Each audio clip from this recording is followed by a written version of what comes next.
Okay, welcome everybody. We will wait a few minutes as everyone trickles in.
We will be waiting a few more minutes. Is the closed captioner on? If you're an attendee who's the closed captioner, please send myself or the PRC Reeve Foundation a message.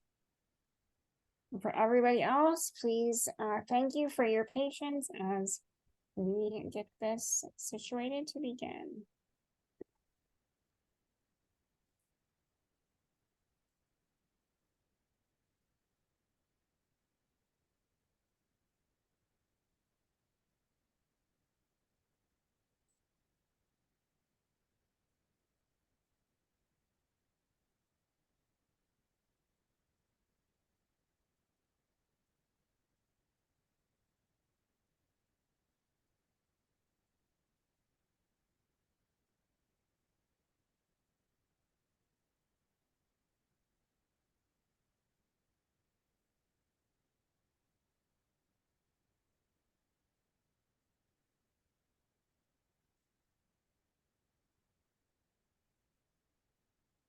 Okay,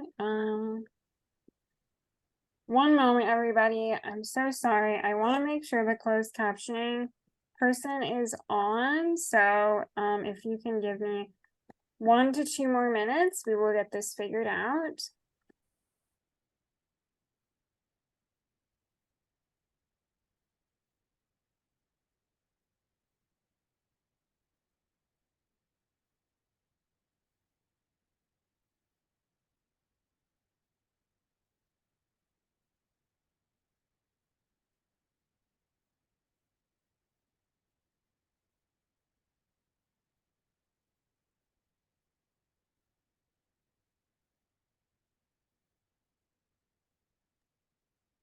So Kelly, if you're still on, if you can go ahead and assign the closed captioner.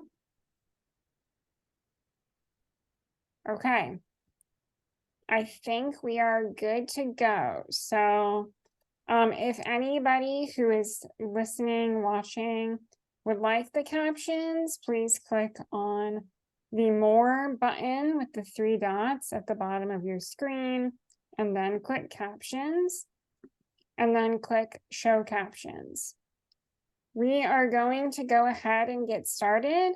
Thank you all for joining us today for Cultivating Sustainability in Family Caregiving Dynamics. My name is Hannah Soyer. I am the content specialist for the National Paralysis Resource Center. I use she, her pronouns. I'm going to give a brief visual description of myself.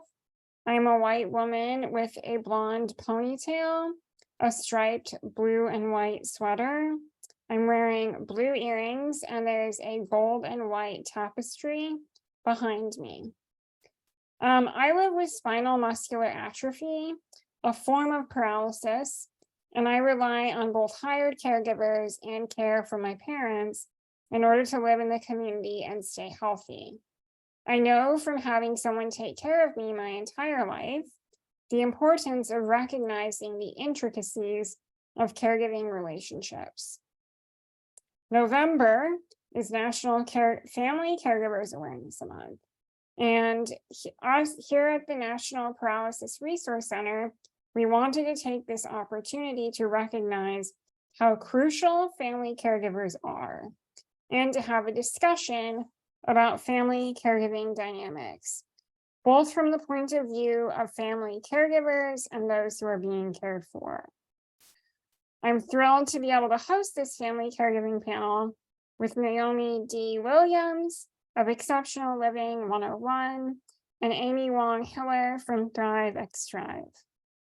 I want to give a few quick facts about family caregiving. Coverage for paid caregivers often falls short through Medicaid or Medicare, hence the need for family caregivers to step in. In 2021, care provided by unpaid family caregivers across the US was valued at $600 billion, a $130 billion, increase from 2019. In 2023, in the US, an estimated 38 million people, or 11.5% of the population, are unpaid family caregivers. Family caregivers account for roughly 40% of caregivers in the US. And lastly, we also know that people in rural areas who need care are more likely to rely on family caregivers, and that finding hired care in rural settings is much more difficult than in an urban setting. Studies also reflect that caregivers living in rural areas are more likely to experience burnout. But the population is aging, more people are becoming disabled, and people with disabilities are living longer. This means that supporting caregiving relationships, especially family caregiving relationships, is more important now more than ever. And it's why we have Naomi D. Williams and Amy Wang-Hiller on to talk today. I will go ahead and let each of them introduce themselves. Naomi, go ahead. Thank you, Hannah. I'm Naomi D. Williams. My pronouns are she and her, and I am joining you from what was known as Muskogee Land, now known as Augusta, Georgia. I'm a life doula and a hope coach with Exceptional Living 101, where I help people who are going through major life-altering events learn how to live their best life now. I'm a Black woman with black hair and purple highlights, might be showing gray right now. I'm wearing a red shirt that also has a happy button. And there is a picture behind me that says, "Find joy in the journey." What brings me to the topic, I am the sole caregiver to an amazing 14-year-old boy or young man, my son, Noah Williams, who was born at 26 weeks. He spent 5 months in the NICU, and he lives with spastic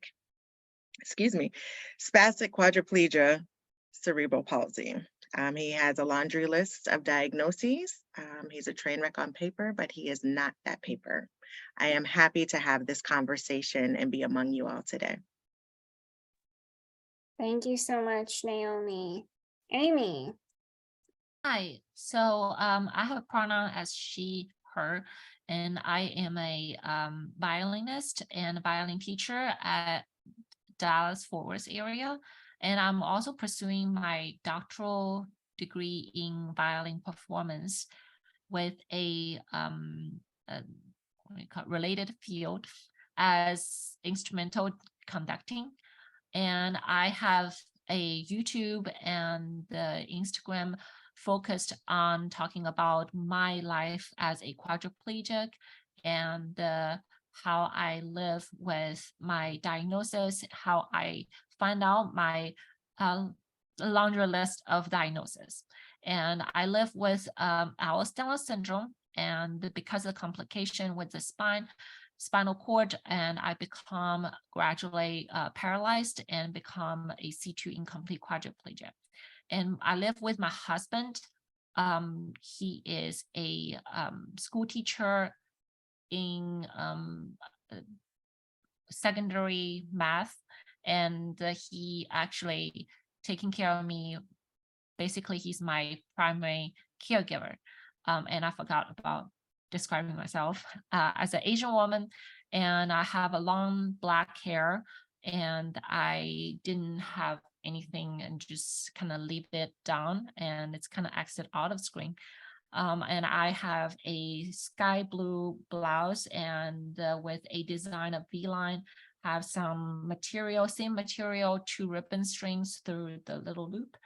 And I also have 2 little beauty marks on my right side of my nose and on top of my eyebrow. And I'm happy to be here talking about the caregiving and family dynamics with my husband, and how to be with a healthier relationship with less conflict and more of appreciation. Yeah. Thank you so much, both of you. So before we get into our conversation, we are going to do a quick poll for audience members. We're going to be doing 2 questions.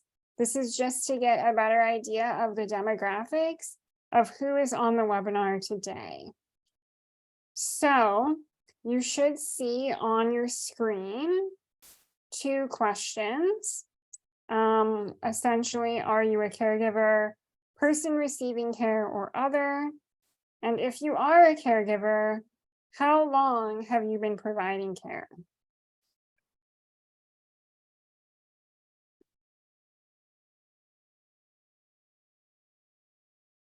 So again, please answer these questions if you feel comfortable.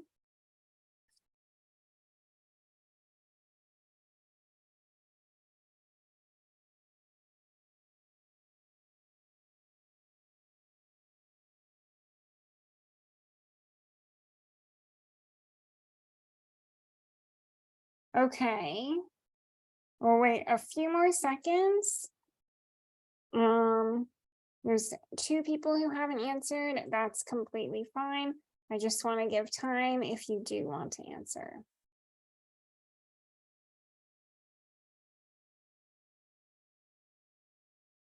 Okay. Now, are people able to see the poll results on their screen or no? Okay, I'm going to end the poll. And then I'm going to share the results. Now, can everybody see the results? Okay. So it looks like we have a pretty even breakdown of caregivers per people receiving care and other.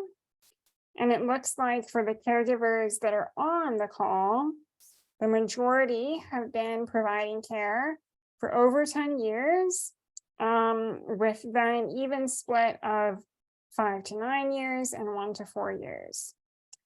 Okay, thank you all for taking part. We are going to move on to our conversation. Okay, so the first thing that I'd like to talk about, first question I'd like to raise, is around receiving a diagnosis. So receiving a diagnosis for yourself or a loved one can be devastating. If a disability progresses, adjusting to these new normals can also be difficult. How have each of you learned to grieve your expectations? And why is grief important in this process?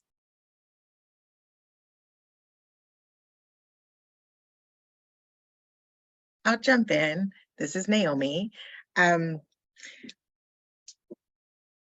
Grief is a part of life. And let me just preface my answers from here forward. I am direct. Part of my grieving process I can be a little crass. Some people might say inappropriate. I will work to not do that here, but I'm direct, right? And so with the grieving, with grief and the grieving process, you know, we are all 100% guaranteed that we'll die. That's a given. And to not necessarily fight that, but it's, how do you want to live? And when you have a diagnosis, whether it's for yourself or for a loved one, you have to grieve the expectations that you had for the life that you expected to have. And so how will you live your best life now, moving forward? And that was the greatest gift given to me from a nurse in the neonatal, in the NICU. Grieve your expectations and live your life. And so for me, dealing with grief is part of the healing process, and getting to a place where no longer fighting the grief, but embracing it, and where joy and grief in my life now coexist. I'm no longer fighting the grief. I embrace it. Grief, just along with sadness, happiness, joy, it's all energy, and it has to go somewhere. So if you don't deal with your grief, the grief is going to deal with you, whether it be physically, financially, emotionally, relationally. So to not fight it, embrace it, feel it, and learn how to exist with it.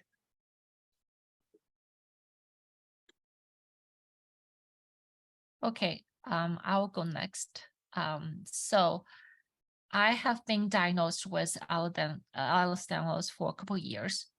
It was not hard in the beginning because I was more independent, but as the progress of like the disease through 3 years of gradually become quadriplegia, I was noticing the change of how much care I needed from other. And especially when I lose more of my upper extremity functions, I need my husband to taking care of me, for showering, for many things. So I learned that it's not what you can escape from, and you have to face what you are dealing with. But what I find out is not just a positive outlook. Often people say to me through my Instagram account and then many of my social media presence, I think it's more in reality, it is to be okay with where I am now. And right now, I need a care and I accept it. And also learning how to giving back as much as you can emotionally, as long as I stay more strong, emotionally stable and calm. So this is how I kind of learned with my grieving process. Thank you both so much. Yeah, I think, you know, from what both of you have said, the idea of like allowing yourself to grieve what you had expected for your life is super important, whether that is, you know, someone who is providing care for a family member, and now your life, you know, the life that you expected is of course going to be completely different, or as someone who is receiving care, as our diagnoses progress and things are constantly changing, and we might need help with something that we didn't need help with before, and allowing ourselves to grieve and adjust to that. Thank you both so much. If you could both talk a little bit about the importance of finding support as a caregiver and as someone receiving care. How do you build your community, and why is it important? And I want to also note here that ultimately there needs to be large systemic change to support caregivers. And also, there are ways we can better support ourselves and each other within our own communities and relationships, which is ultimately what we plan to talk about with this question.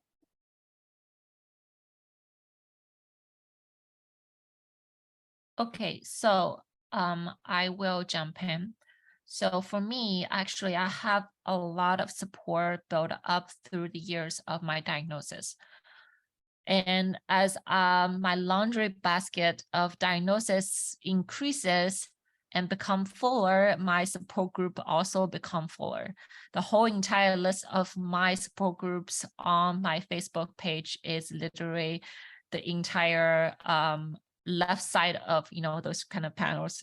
It just keep growing out, which is very helpful, but be mindful what you want to know. And I think that's important. So for me, I have Ehlers Danlos syndrome, and for my main support group, I have a Facebook EDS group that is actually local, specifically for Dallas-Fort Worth area. So that way you can find resources for doctors, you can find resources for specialists, especially, and also for opinions other people have about the symptoms that they already dealt with, the diagnostic journey they are being through. And also, as the list go on, I noticed that how important it is for the caregiver also have the support, because I noticed how limited my husband's help resources is. He didn't have any support group, didn't have any family support group, and doesn't even have a therapist who help him dealing with emotional distress.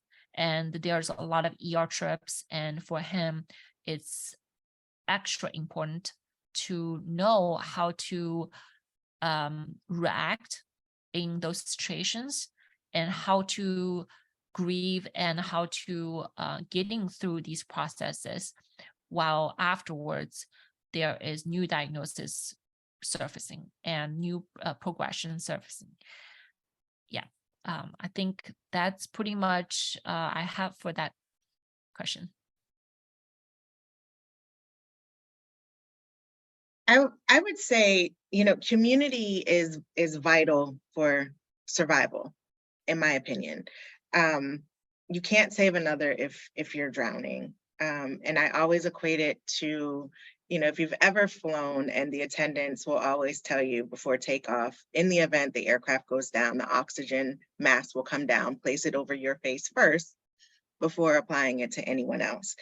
Easier said than done.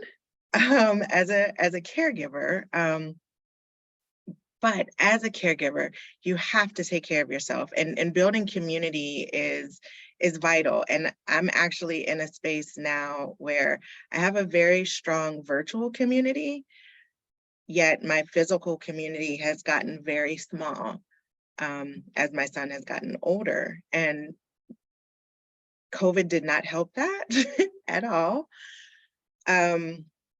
And so I'm actually in the process of rebuilding my physical community because I need help. And it's not going to come from just one person. So finding pockets of people, if you will, who can support, whether that's listening, who can make phone calls, who can come and sit with my son. There have been other parents where I've gone to their house, taken my son, they'll watch him for 2 hours so I can go to sleep. Being able to identify what is it that I need, and being willing to be vulnerable to ask for help. And also knowing that not everybody is privileged or honored to live this life. And so modeling how I need and how my son needs to be treated, and the support that we need. I can't just go out and expect you to know what to do. So I work to invite people in to our world so they can support us, because there's gonna be a day as a caregiver, as a parent caregiver in our community, a lot of times we joke, we can't get sick and we can't die, because then who will be there to care for our loved one? And I am unsubscribing to all of that. and working to build a community where my son lives independent of me. Although he has a lot of challenges, he is a typical 14-year-old and he does not want to be with his mom all the time. So learning how to ask for what it is that I need and working to show families how other families that don't have the disabilities, friends who don't have the life that we do, how to come in.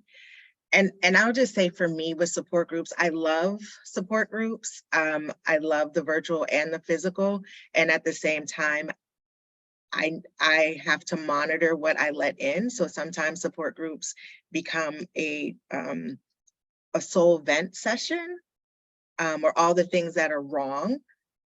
And that gets challenging for me. So being able to protect my space and knowing what I can handle at different times. Thank you so much, Naomi. I did have one quick follow-up question to that. Naomi, you said that you are working on rebuilding your in-person support network. How have you gone about doing that? What are maybe, 1 to 2 tips that you could share with people on the webinar today of how to perhaps start building that community? Looking at the activities that are important to me. So one that I've done simply is, I used to be a runner. I used to run with my son. That's not something that I'm able to do right now, but the Epilepsy Foundation put out a challenge of 65 miles in a month. I could not do 65 miles by myself. So I just reached out on social media and said, hey, I can do 20. Is there anybody willing to help walk some miles? It doesn't cost anything. You don't have to do anything, but get out and get some miles, whether it's walk, run, bike, row, whatever, skip, prance, whatever you'd like to do. And there were so many people that jumped in on that. They said, sure, we can help get these miles for you and Noah to raise awareness. And it just started a movement. And last week, we just did a glow roll. It was a nighttime walk where I invited the community to come out and walk with Noah and I. And there were about 20 people who showed up from all different walks of life. And it was a fabulous time. Can I jump in? I Please would do. love to have, a great community of physical help, from locals, because this is something I'm lacking right now. So the structure for me and my husband is, he is the only help I have. And due to the, I would say me as a permanent resident, I do not really have a Medicaid or Medicare that covers with the home health aid and caregivers that come to the door 8 hours a day. I have 0, which 60 hours a year is nothing, because really soon, quickly, a week or a month, you're going to use it up. And you just all by yourself and trying to figure out everything. I figured out everything that to do myself, but it drains your energy bank. And so you leave no energy to do actual work as a doctoral student working on dissertation. So it often hindered my work process, and also it hindered the way that I prepare for my doctor's appointments and everything. And I think it's important to have that kind of resource. And so we can actually help each other and also unload some stress from my husband. One of the home health aide, really nice. She came over to help when I need a transition from the ambulance from the hospital back home. And she was here talking with my husband, saying that if you ever need someone to back you up one day, that it's really tough for you, and just give us a call, we're going to make that happen. And other home health company never had that. They always about just the business and needing that you to make sure that telling them ahead of time, and never there is any kind of emergency can cover what my husband needed to. helping me. And so I think this is important. We need more kindness. We need more nice people who really genuinely care for us and wanting to help. And that will really reduce so much stress for the caregivers as well. Yeah. Thank you so much, both of you. So talking more about this dynamic within caregiving among family members, what have each of you found to be the most important thing to take into consideration when approaching a caregiving relationship with a family member? So I would say that the two top that for me have been, prognosis isn't synonymous with quality of life. So meaning just because you have a diagnosis, you have a disability, you have a laundry list of things that are going on in your body, and that will, that may most likely progress, does not mean that you will have a negative quality of life. And that's a lot of times the message that is given. And so for me, recognizing that and helping not just my son have a good life, but for me to have a good life as well, has been so important to how we thrive through disability. Right. And it's not, I am not a Pollyanna. In my social medias, you will see all the things. We talk about the good, the bad, the ugly, the hard, but not saying in all the negative of what won't be. And so the other part to that is respecting the autonomy. And as a caregiver, I have seen a lot of family members who are caregivers who always do for the person, in school where teachers do for, the parents do for. And I'm like, if my son never has the opportunity to try, we know what that outcome will be. But give him the opportunity to try and to do things on his own. And even though he requires care for every aspect of his life, he's still a person and he still should have the opportunity to make decisions. And so honoring when I ask him questions and when his therapist asks questions, I'm mindful and intentional to say, watch the questions that you ask, because if he gives you an answer and it's an answer that you don't want, like, do you want to do more of X? And he says no, or demonstrates no, then we're not going to continue pushing. You have asked the question and respect the answer that is given. And the other part of that for me is, my name is Naomi. It's not Mom.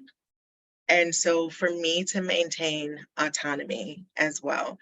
And we both need space. We need space apart from each other. And that's important, I think, for the relationship to remain healthy. And so where there isn't resentment there. And then always language. I feel like individuals who are living with disabilities are always talked about from a medical model or from a medical stance and from a deficit place, and language matters. And so looking at the person, not the diagnoses, and how to help you live your best life, and looking at the family unit. Yes, we have all of these things, and yes, we have all of these limitations, and we're going to rock this life as long as we can, to the best of our ability and what is meaningful to us. So not allowing others to put us in a box that they think we should live like. Yeah, I think I wanted to first react to what you said, the second part of it. I think really important to not think, Amy as just I often start my reel on Instagram as, oh, I am a C2 incomplete quadriplegic. I just want them understand a rough idea what my function is. But just like you said, I don't think people should understand me as Amy, oh, she is just a quadriplegic or quadriplegic, because in clinic, they often say that you're wheelchair bound. I was in a manual wheelchair in 2021 until the beginning of 2023 this year. So now I'm actually forgot about visual description of like, oh, me in the power wheelchair. So with the headrest, which I never like because it causes more symptoms. And this is the thing about people understanding that spinal cord injury comes all forms, and the symptoms and the function can be all unique with each person. Me having a little slightly more function because I adapt with different techniques. And as my PT today just earlier told me, I want to see your function having a different type of like modification and adaptive technique. It doesn't mean that I'm not quadriplegia, as a lot of neurologists would say. And so to me, this is important because as function wise, I might be able to do a little more than other quadriplegic is. And often when the home health aide come in and they feel like, oh, we want to help you for every single aspect of as we do with previous another patient that they take care of who is quadriplegic, which is might be different to me. And this also come with what my husband would need to helping me out, and giving him enough of little support as I can, sometimes helping him with a really light meal that I can cook together is kind of important for him to come back and see my appreciation for him. And also, as we talk about the relationship aspect, me often I am the stronger person with the emotional stability. So I often would talk to him, and I actually talk with him about things that we going through and the entire downward spiral that we've been. But it's not going to be always going downward spiral, as he sometimes feel a bit of hopeless because of the situation that we've been in and how many rejection and from the non-expert opinion.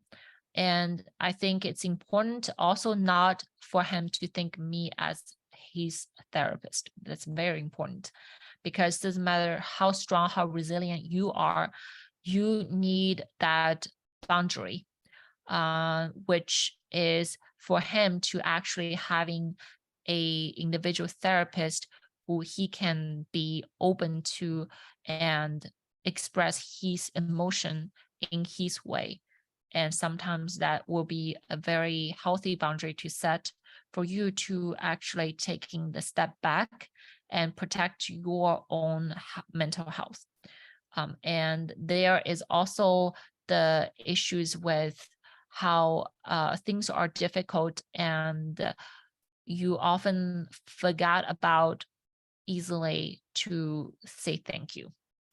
And often he does everything for me. And so I would sometimes just take it not for granted, but just take it as a habit, as taking it. But often when he makes a meal and say thank you to him, when he gives me that cup of water refill and, say, I appreciate you, I love you. And I think that really makes a big difference especially even on the good days, for him to have a little bit more smile on his face and feel that things are hopeful. Thank you so much, both of you. And that leads us great into the next question. And I want to be mindful that we are running low on time, which is always the concern and always seems to happen. So we will try to tackle this next one succinctly as best as we can. And then we've already touched on this some. So how can we approach these relationships in ways that ensure as much long-term sustainability as possible?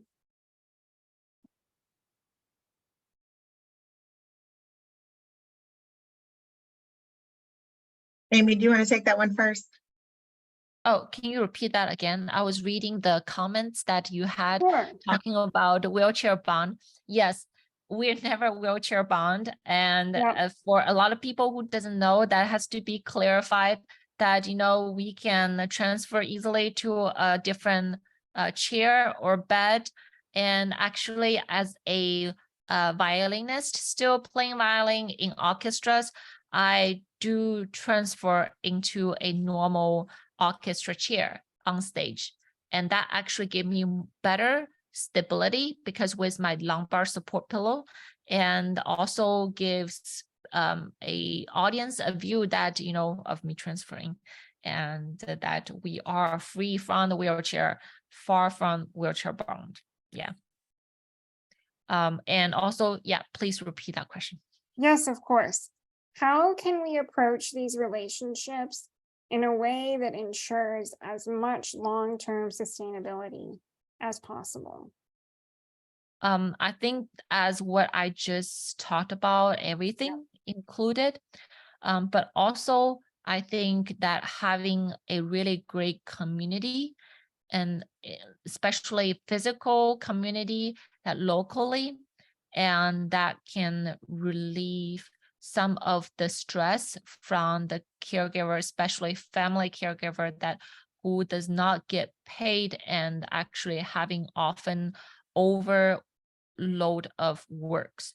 And also for them to have good support groups that they can attend and discuss about their frustration of things that happening within the caregiving process, and for them to also having that emotional support, feel relatable, feel that they are not alone in this whole game, and also feel like things are able to be sustainable long term from other caregivers who have already been in the process for years or decades, and how healthy it can be, tips and tricks from other caregivers, and think that's really important. That's what I can think of. Yeah, and just to piggyback on that, I would say, as a family caregiver, long-term sustainability is irrational to think of, right? And so there has to be relief. But in the meantime, before relief comes, thinking of having therapy, having a therapist or a counselor. I see mine later this week. Yay! What are things that bring you joy, and learning how to integrate that into your life? So breathing, doing some yoga, we'll do a little bit of that before the end, are some ways.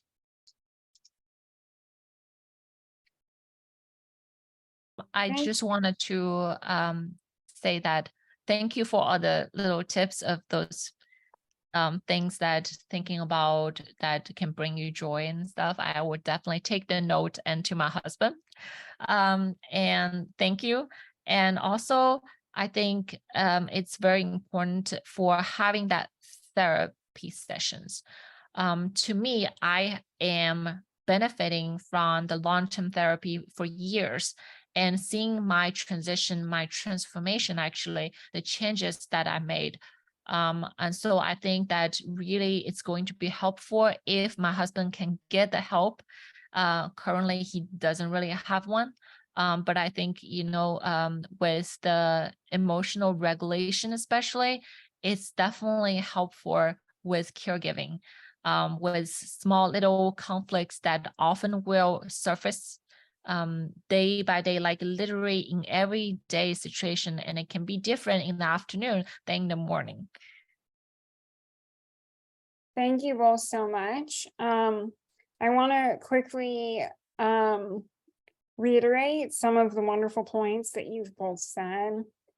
Just this idea of reciprocity, right? Of like, if you're a person receiving care, thinking about how you can support your caregiver in turn, which that in and of itself is very complex and loaded. And it takes really healthy, good boundaries, as Amy brought up. It takes understanding your own needs and each other's needs. And I think it takes, as Naomi and Amy have very poignantly pointed out, really open and honest communication.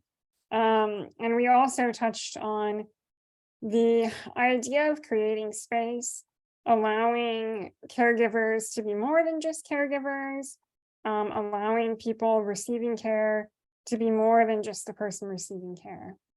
Thank you all so much for that. I did want to briefly highlight links that our wonderful information specialist is going to drop in the chat about our peer mentoring programs, virtual support groups that we have for both people living with all forms of paralysis and families and caregivers.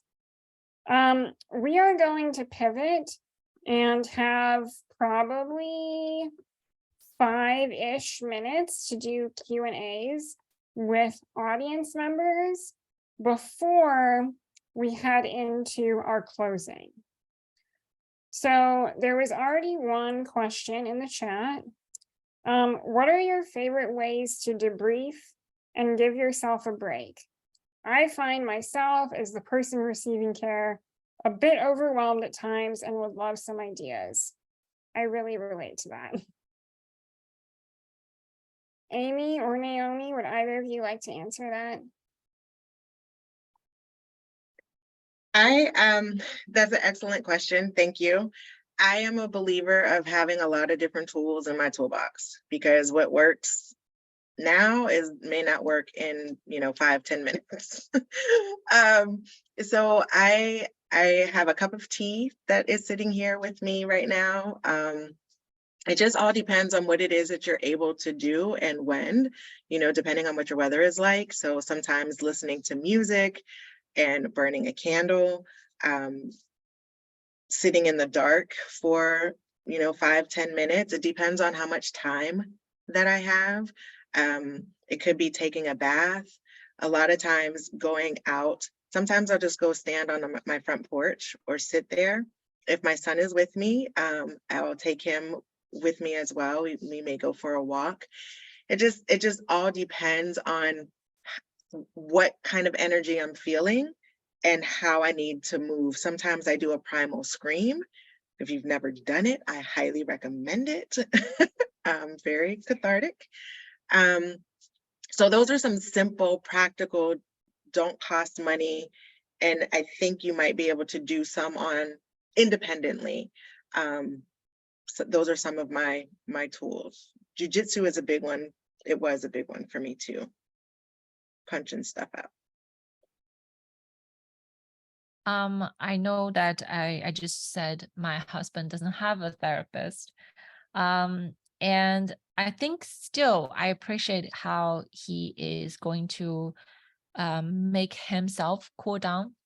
Often you need to give him some space, and he sometimes go off to prepare his weekly lesson plan and stuff at school. And so really when conflicts arrives and he just kind of telling me, like everything is prepared and I'm gonna go off and having some couple hours and to think about the whole thing. And when he is able to remove from the whole entire conflict in the picture, and he's able to cool down and think about it in a bigger scope of life and everything that we've been through. And so he will come back and say that, I still really love you and appreciate you. And I think that's helpful for him. And I think it's still one of the healthy coping skill that he actually managed to have in his toolbox, although it's very limited, and I hope to have more. And also he's able to be honest with me about his feelings. That was really, really important. I think it's the trust built among, both of us. And I think I really appreciate that, and that he can be honest with me. Yeah.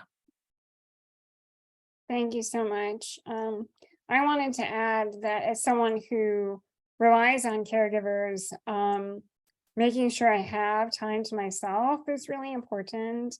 So sometimes that means going on a walk around my neighborhood by myself if I'm able to, even just laying in my bed for an hour every day to both get out of my wheelchair and stretch my body, but then also to have that time where I am fully just by myself is really important. Okay, so we did get some questions that came in before, but I think that given the sake of time, we will work on sending, the follow-up emails, which will have this recording in it, and links to our resources. I want to now transition to our closing, and it actually is very well related to the question that was just asked. Amy and Naomi are going to talk through various practices that they use to take care of themselves. Okay, Amy, go ahead, and I will share the presentation.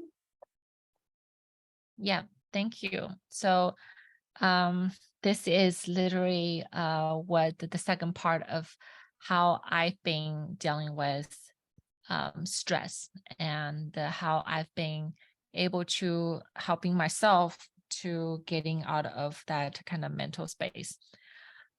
So yeah, I want to have this opportunity to speak about this idea of flow, and how important it is to stay in the now and the present.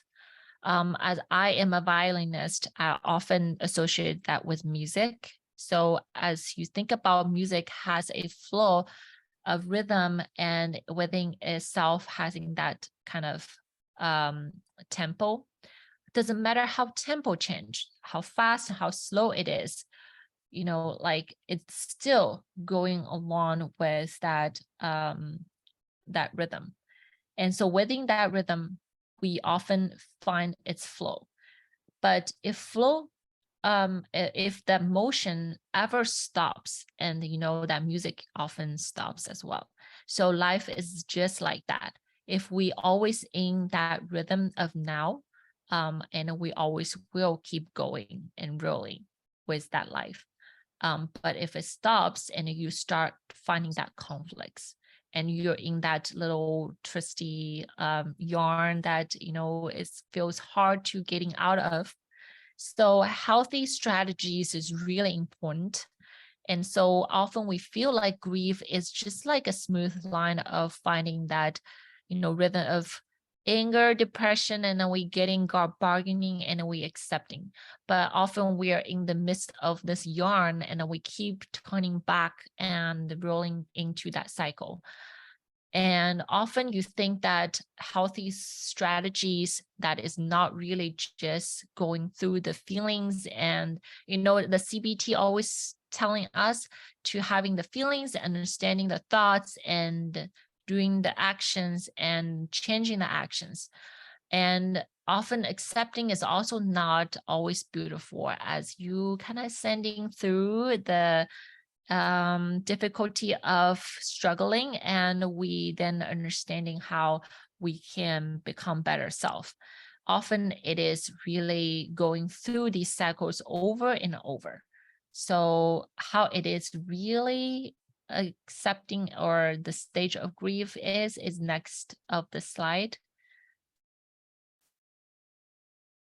And you see that life is not always black and white, and maybe needs a click to go to the next. Yes.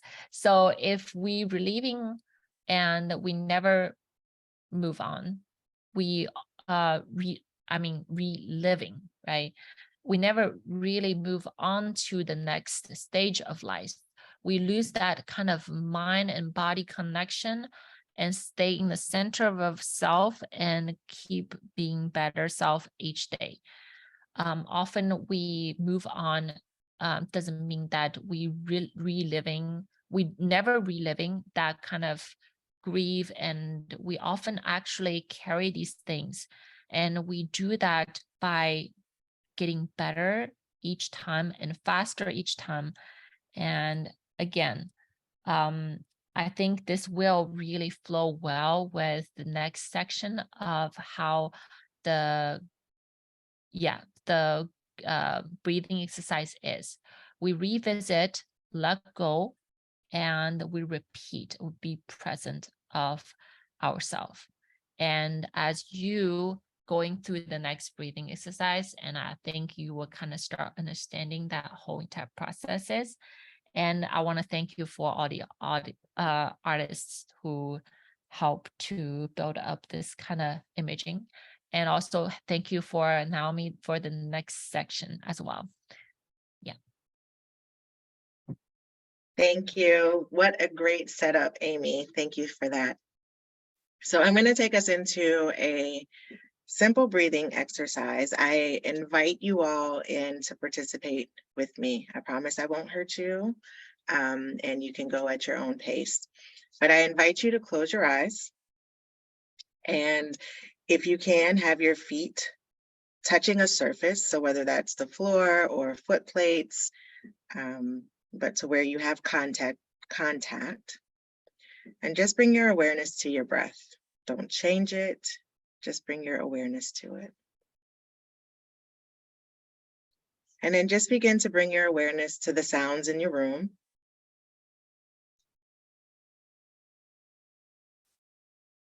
And bring your awareness to the temperature in the room. And with your next inhale, with your eyes still closed, if they are, take a nice deep inhale in through your nose. Slow exhale through your nose. Deep inhale in through your nose. Slow exhale out through your nose. We're going to inhale again and see if we can inhale over 4. So deep inhale for 1, 2, 3, 4. See if you can hold it here for 2, 3, 4. Exhale over 4, 3, 2, 1. Deep inhale again in through your nose. Exhale out through your mouth. Take your chin towards your chest. Slowly open your eyes and raise your gaze back up to eye level. Simple breathing exercise. When things are feeling out of control, where you're overwhelmed, remember you can always come back to your breath. That is one thing a lot of us can control. And I understand there are different dynamics in there, but if you're able to control your breath, do a breathing exercise to help bring your system, come back and ground and regulate the rest of what's going on around you. Thank you so much for joining us today. Thank you for the opportunity to share space with you, Amy, Hannah. Thank you so much, Cheryl, for being our amazing interpreter today. Thank you, Naomi, Amy, and Cheryl, all so much for being here. Thank you to the attendees for coming.